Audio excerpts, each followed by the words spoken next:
Bonsoir. Ça y est. Et bienvenue dans les pronos NFL, l'émission qui traite de la NFL et aussi de tout ce qui nous passe par la tête.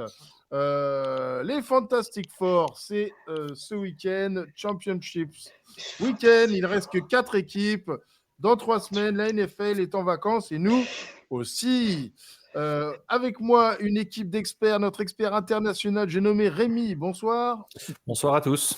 Voilà, c'est le père ou le grand-père de Joe Cool, on n'est pas sûr. On le reconnaît à ses cheveux. Arrière-grand-père. Voilà. Il est à la limite du burn-out. C'est notre expert écrivain. J'ai nommé Olivier Rivoal. Bonsoir. Monsieur, dame, bonsoir. Voilà, il va faire un burn-out en direct. C'est magnifique, c'est enregistré. Voilà. Est-ce que quelqu'un a quelque chose à dire sur la semaine passée? Ouais. Oh là là. FMB arrive. Alors, Papy Joe sur les griffes. Deux coups de gueule. Attention. On va commencer par le premier qui est passé inaperçu, je pense, par pas mal de gens. C'est que la NFL a quand même prévendu 50 000 tickets pour la finale de l'AFC qui aurait dû lieu être à Atlanta entre les Bills et Kansas City. Alors ça, je trouve, bravo la NFL, c'est quand même du grand foutage de gueule. Ils ont vendu sur tous les matchs possibles, imaginables. Hein. Ils ont même vendu des matchs pour Cincinnati Jaguars. Ils ont vendu des places pour les Cowboys, etc. Tu prends des options. Tout était ouvert, en fait. Pour les Jets et les Texans. Sauf que, si tu veux, le Kansas City Bills, il a eu beaucoup de succès, mais tous les autres étaient possibles. Non, mais sauf que là, ils avaient commencé à réserver le stade d'Atlanta pour parce que c'était un très beau truc. Enfin, tu es obligé. C'est quand même. Ah ouais. Mais à la place, il faut une kermesse, c'est pas grave. Non, mais c'est honteux vis-à-vis des fans des Bengals, quand même. Pourquoi? Bah ouais, enfin je sais pas. Est-ce que vendre des Bengals Jaguars c'est honteux pour les fans des Chiefs? Je sais pas. Tu veux dire que c'est honteux pour les fans des Bengals que les Bengals n'aient pas perdu, quoi? Non. C'est compliqué ce qui se passe dans la tête des vieux. Moi, je vais entendre le deuxième coup de gueule de Papy Cool. FMB. Ouais, tout à l'heure, parce que celui-là, il m'énerve encore plus. Là. Ok, ça. Oh, ok, attention, entre les deux matchs, vous aurez le droit à la gueulante de FMB. Très bien, ça, c'est ce qu'il nous faut. Il fait froid, ça agite un peu le sang, c'est bien. Ce soir, San Francisco, Philadelphie, mais pour commencer, Cincinnati contre les Bengals. Et là, il n'y a pas de secret, tout le monde a choisi les Bengals, sauf Scooby qui a choisi les Jets. Bref. Qui veut s'exprimer sur ce match? Alors, Scooby travaille à la NFL aussi. Scooby, il avait pris son billet pour le Super Bowl avec les Jets. Il est avocat de la NFL, donc ça marche très bien. Il avait anticipé une finale Jets-Texan. Bon. Voilà, non, Scooby a été victime de la Scooby Rule. Voilà, c'est une petite règle interne, tout va bien. Donc, Bengals Chiefs, qui veut dire sa petite piécette? Bon, on va laisser j'ai un quiz là pour vous, les gars. Allez, on t'écoute. Le nombre de victoires. Alors, est-ce qu'il va faire froid à Kansas City ce week-end? Il va faire froid partout ce week-end. Donc, mon quiz, c'est combien de victoires ont les Cincinnati Bengals quand la température est de moins 40 Fahrenheit, ça veut dire de moins. J'ai l'info. Ah, il le sait déjà. Je vais laisser Olivier tenter de répondre. Combien de défaites ils ont sur Wimat? Victoire. 2. Victoire des Bengals. Bah, je sais pas. 2. Ouais. Vas-y. Rémi? Vas-y. C'est 8 victoires en 8 matchs, je pense. Sur 8 victoires, les gars. Ouais, bravo. 8 victoires. Et oui. Ouais, bon. Et l'autre stat, c'est combien de victoires de Mahomes contre Burrow en 3 rencontres? 0. Voilà, on va faire des quiz maintenant, Rico, si tu nous le permets. Ah, mais je suis ravi. Trivial poursuite, c'est parti. Donc voilà. On est sûr que je ne vais pas gagner, mais je suis bien content. On sait pourquoi on a voté Bengals. On a donné de bonnes raisons, en tout cas. Ça te suffit, Rico? Ouais, moi je suis. C'était une analyse très très poussée de FMB. Pour aller plus loin dans l'analyse, j'aurais quand même tendance à dire qu'on aura d'office la faiblesse au niveau de la cheville de Mahomes, à mon avis. Voilà. Ça va jouer. Ça c'est la clé du match. Voilà. Une des clés du match. Il ne sera pas à 100%, c'est une évidence. Il sera là, c'est aussi une évidence. Mais le problème, c'est que sa mobilité lui rend service, on le sait. Elle lui permet d'étendre les jeux, et là, il ne pourra pas le faire face à une défense qui a quand même, qui le met toujours en difficulté. Sans blitz, c'est quand même un détail assez important, parce qu'il est très bon face au blitz, en fait, Patrick Mahomes. Ouais. Mais les Bengals ont réussi à toujours lui mettre un peu de pression, avec l'un ou l'autre sac, pas mal de plaquage sur le quarterback.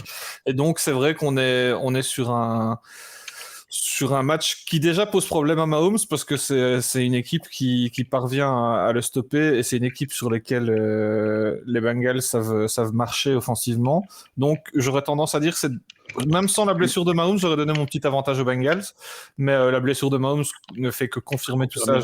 J'ai l'impression qu'ils ont quand même une certaine aisance aussi à jouer en déplacement, ces Bengals. Dans le froid, on l'a vu la semaine passée. Je pense que si le match se joue pas sous la neige, les Bills sont un peu plus dans le match, et ça ne les a pas aidés. Mais bon, la neige à Buffalo. Mais si les Bills ne savent pas jouer dans la neige, il faudrait le faire. Moi, j'étais impressionné par Joe Burrow qui balançait encore ses lasers avec tout ce qui tombait comme neige. Qui, dans le premier carton, je crois, le premier carton n'était même pas fini, il était à 9 passes de réussite sur 9, sur 6 receveurs différents. Putain, ça, c'est Joe, franchement, chapeau. Pour moi, c'est le meilleur QB de la NFL depuis. Il m'avait déjà impressionné le drive, là, où le DB des Bills s'est gravement blessé, là. Ouais. Son premier drive était exceptionnel. Enfin, franchement, là, il neigeait pas. Et là, sous la neige, là, il m'a impressionné. C'était vraiment un beau match qui s'est passé, qui s'est déroulé la semaine dernière. J'espère qu'on va avoir un beau match là, contre Kansas City. Ça m'étonne parce que, comme tu l'as dit, Rémi, ça dépend de la cheville de Mahomes. Si la cheville est un peu branque-ballante, mais bon, je pense qu'ils vont faire le nécessaire au niveau des picouses. Et puis, mais il n'y a quand même pas de Checo qui court bien, donc ils vont le faire peut-être courir. C'est peut-être ça qui va peut-être un peu les sauver, mais contre les Jaguars, moi, je les ai quand même trouvés légers, surtout en défense, Kansas. Après, la clé, c'est une des clés, en fait, pour contrecarrer Mahomes, c'est de bien couvrir Kelce. Si on fait la misère à Kelce, Mahomes, il sera avec une cheville, je pense qu'il ne pourra pas faire le job.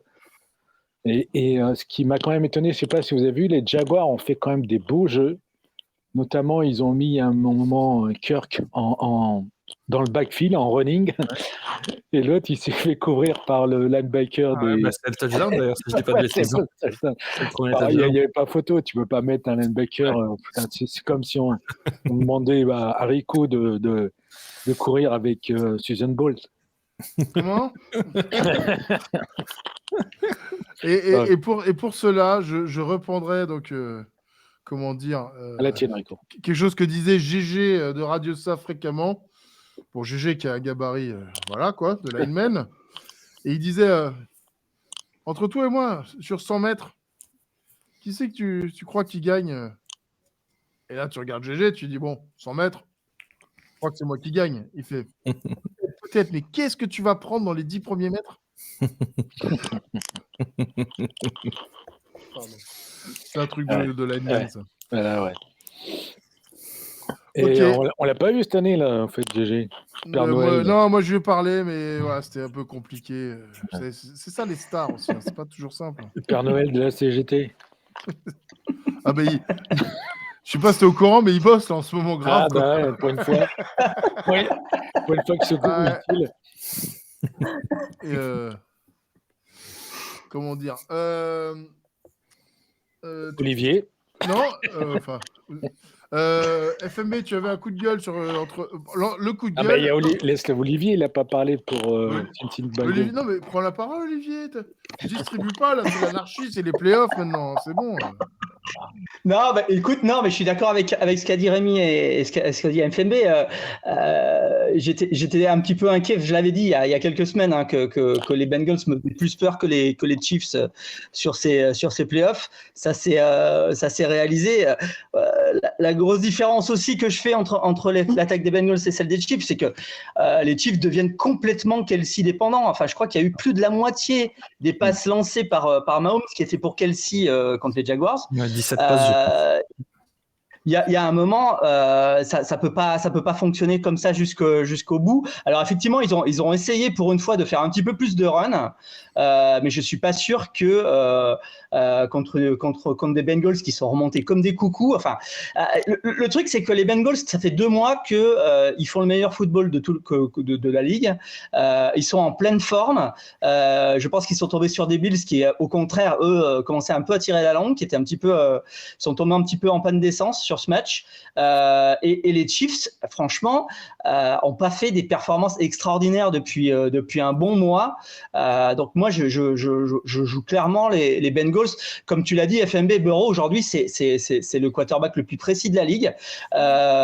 Sur des matchs de play-off où on peut moins s'amuser à courir dans tous les et puis avec sa cheville en franchement, je fais largement plus confiance à Burrow que Mahomes sur ce match. Donc oui, moi je joue les Bengals et je suis même pas sûr que le match sera serré. Comme ça, quoi. C'est beau. Comme ça. Comme ça. Très bien. Merci, messieurs. Moi je n'ai pas vraiment écouté, hein, parce que bon, on est tous d'accord. Moi, ce qui m'intéresse, c'est le coup de gueule de FMB, quoi. Bah oui. Ah bah oui. Deuxième coup de gueule. Alors là, on était en plein dedans. Nos amis CGTistes, merci de relever le défi parce que Macron, c'est un gros bip. Ça rime, en tout cas. Voilà. Pourquoi ? Parce que c'est quand même scandaleux. Quand même, on demande dans quel état on vit. Quand on peut même plus accéder au site de la retraite pour voir vraiment où était. Mais c'était il y a 6 ans, la retraite FMB. Voilà. Il est bloqué en te disant ah ouais, il y a un projet en cours, alors on ne pouvait plus calculer votre retraite. Mais c'est quoi ce truc-là ? Ah oui, ils empêchent les gens de comparer. Oh, les bâtards. Ouais. Donc c'est aller sur un autre site où on te dit ouais, vous avez quel âge ? Ouais, bah vous pouvez partir vers. Non mais putain, mais c'est prendre des gens pour des cons. C'est incroyable. Et heureusement que je m'appelle Joe Cool. Hein. Ouais, là, comme dirait Mickey, c'est Joe, je t'en coule. Ouais, je t'en coule. Je n'avais pas cette information qu'ils avaient bloqué le site de ouais. retraite. Bon, ça, mais FMB tous les matins, et s'il veut partir à la retraite la semaine prochaine. Bien voilà. sûr. Alors, c'est demain, toujours pas. Ouais, remarque, ça c'est un concept. Tu crées une application qui te fait un décompte jusqu'à ta retraite, quoi. Ah mais oui, tu peux. Ah oui. Mais c'est compliqué maintenant. Il faut un gros décompte maintenant. Ça, où tu fais un site de pronostic pour savoir si tu vas mourir avant ou après ta retraite. Voilà. Ça, c'est plus intéressant. Voilà, ta cote et t'as tant de chances de mourir avant la retraite en fonction de ton travail et tout. C'est facile, hein, c'est des statistiques, hein, c'est complètement faisable. Hein. FMB, il a joué au foot de 25 ans, donc il devrait déjà être mort. Et il nous supporte toutes les semaines. Donc, mais le foot américain, il y a des coups de casque, donc parfois ça place des trucs un peu différemment qui fait que. Et non, ça fait reproduire les neurones plus vite.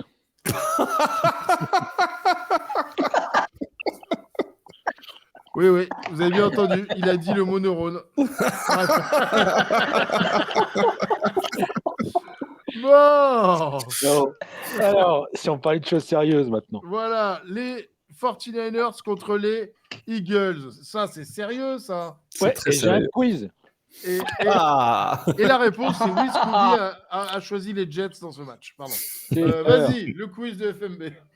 Alors, est-ce qu'il y a eu déjà une rencontre entre Brock Purdy et Jason... Merde, j'ai encore la réponse, hein, c'est fou ça. Ah, c'est pas vrai. Alors, En fait, vas-y. FMB, c'est pour ça qu'il met des fonds, c'est pour pas qu'on repère que vous habitiez ensemble. Voilà, On est dans la même pièce et juste devant. la même pièce, c'est à côté.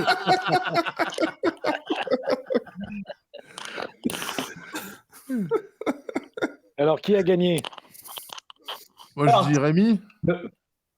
Oui, j'ai gagné. On peut voter pour qui a gagné? Voilà. Je vais laisser gagné. Olivier répondre. On a gagné 42-41 quand il jouait avec les Sooners et que Purdy était encore à Iowa State. C'était un très gros match de Big 12 à l'époque. Ça, si le spécialiste de la NCAA en France ne devait pas répondre, j'aurais été déçu. Avec des statistiques plutôt pas dégueulasses pour les deux quarterbacks d'ailleurs. Alors, Avec oui. Alors, qui avait les meilleures stats? Purdy avait les meilleures stats. Ouais. Ouais, pour le coup, ouais. Ouais. Terminé avec 6 touchdowns là où Hurts en avait 5, je pense. Et ouais, et même en course, je crois qu'il était meilleur. Ouais. Ouais, Bon, s'ils pouvaient nous offrir un match de ce calibre-là, j'imagine que les défenses seront un peu plus performantes quand même. Bon, vous voulez un trophée pour cette année? Parce que j'ai une expérience un peu bizarre. J'ai un pote qui fête ses 50 ans là, ce week-end. Oui. Et bon, le mec, il vient à tous mes anniversaires, donc je suis obligé d'aller aussi un peu. Et je sais pas trop quoi lui offrir. Et à 1h du mat dimanche, qu'est-ce que je faisais réveiller à cette heure-là encore? Je sais pas ce qu'il m'a pris. Je vais lui faire un trophée, quoi. Vous savez à quel point c'est facile de se procurer un putain de trophée? C'est facile, oui. Bah oui, dimanche soir, à 1 du mat, trophée de 40 cm avec la photo du gars, une inscription et tout.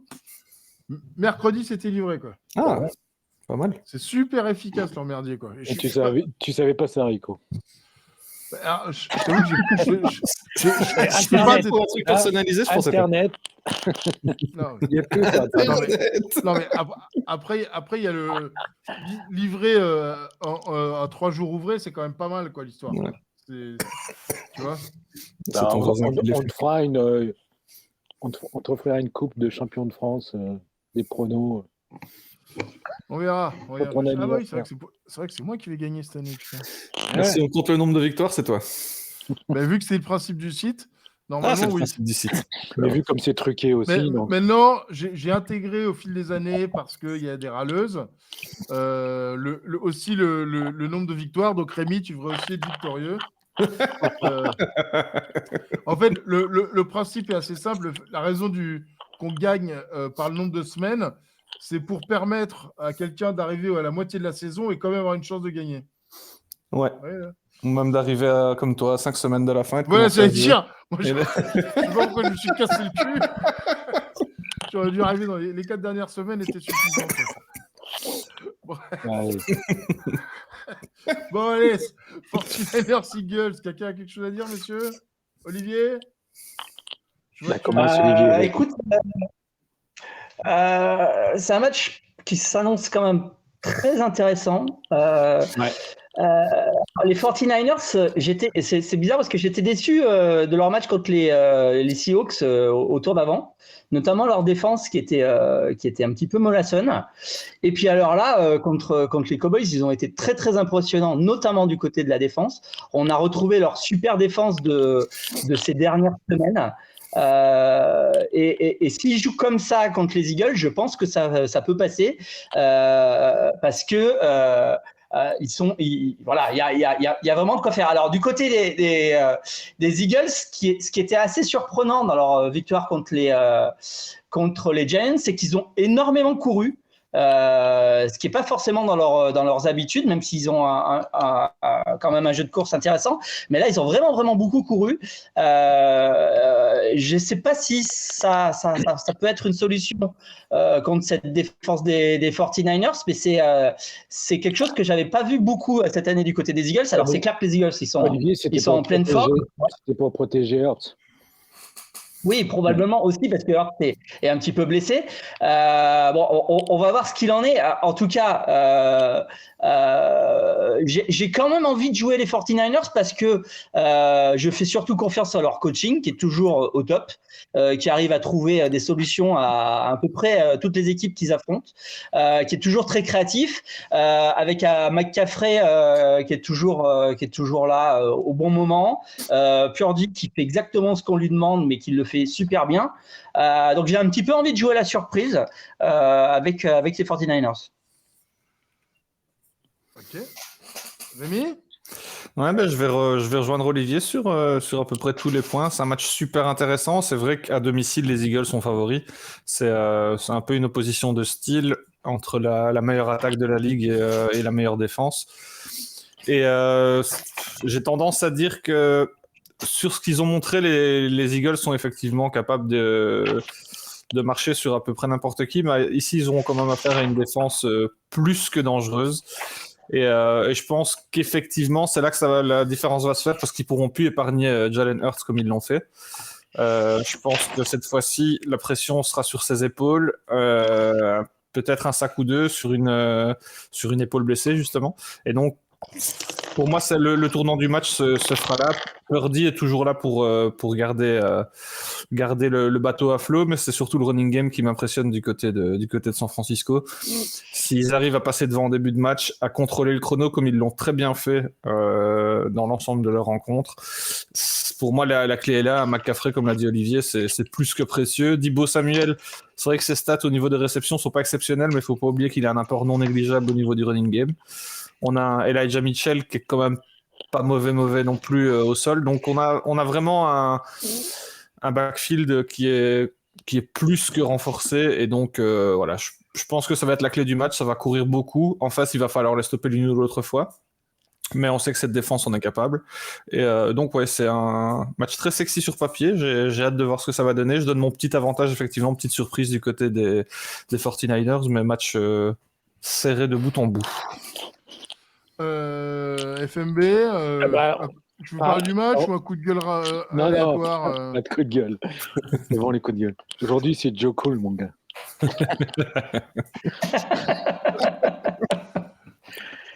Non, mais pour revenir donc aux choses sérieuses, donc, c'est vrai que sur le papier, Philadelphie est quand même, je dirais,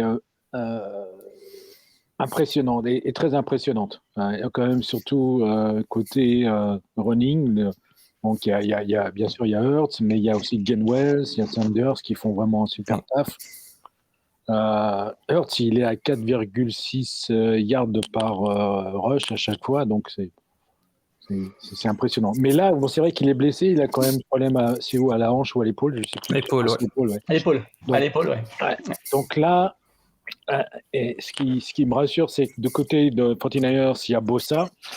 Bosa, il a énormément manqué et quand il n'était pas là, en fait, c'était quasiment. Il y a eu une défaite contre Fields, si on prend les équipes où les QB étaient assez mobiles, donc il y avait Fields, Chicago où ils ont perdu, et puis il y avait Atlanta avec Mariota, je ne sais plus s'ils avaient gagné, je crois aussi de très peu. C'était un match serré. Ils ne sont pas super à l'aise quand même contre les QB mobiles. Mais c'est vrai qu'il n'y avait pas Nick Bosa. Donc là, il est là.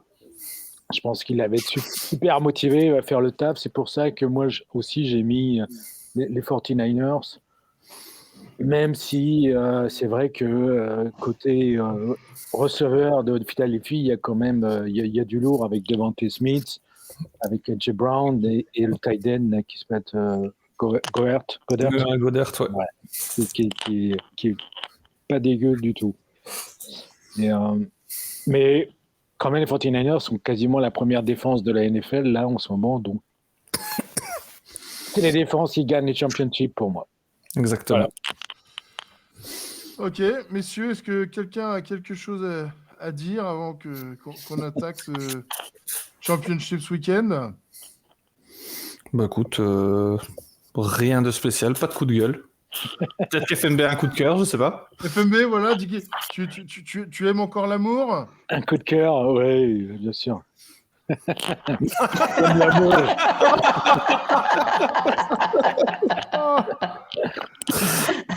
Allez. Oh, putain. Allez, il n'y a rien à voir. Circuler, il n'y a rien à voir. Bon, ça c'est fait.